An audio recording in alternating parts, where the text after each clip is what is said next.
დღეს ახალი სტილით 31 დეკემბერს წმინდა მართლმადიდებელი სამოციქულო ეკლესია იხსენიებს წმინდა მოწამე სებასტიანეს და მის მეგობრებს.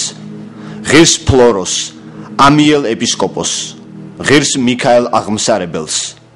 წმინდა მოდესტოსი იერუსალიმელი მთავარეპისკოპოსი კაბადოკიის სებასტიაში დაიბადა, ქრისტიანთა ოჯახში. მან სიყმაწვილიდანვე იგრძნო მისწრაფება მკაცრი, ასკეტური ცხოვრებისკენ და როცა ჟამმა უწია, ბერად აღიკვეცა. შემდგომში ნეტარი მოდესტოსი წმინდა თეოდოსი დიდის სავანის იღუმენი იყო პალესტინაში. ამ დროს სირიასა და პალესტინას თავს დაესხნენ სპარსელები, 90,000 ქრისტიანი ამოხოცეს და მართლმადიდებლური ტაძრები დაანგრიეს. მტერმა უფლის ცხოველმყოფელი ჯვარი იგდო ხელთ და მრავალ სხვა ქრისტიანთან ერთად იერუსალიმის პატრიარქი ზაქარიაც დაატყვევა. ამის შემდეგ იერუსალიმის ეკლესიის განმგებლობა დროებით წმინდა მოდესტოსს დაევალა.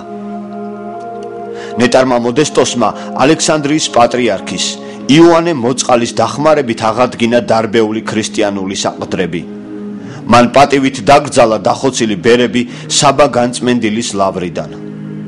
14 წლის შემდეგ პატრიარქი ზაქარია ტყვეობიდან დაბრუნდა და თან ცხოველმყოფელი ძელიც ჩამოასვენა.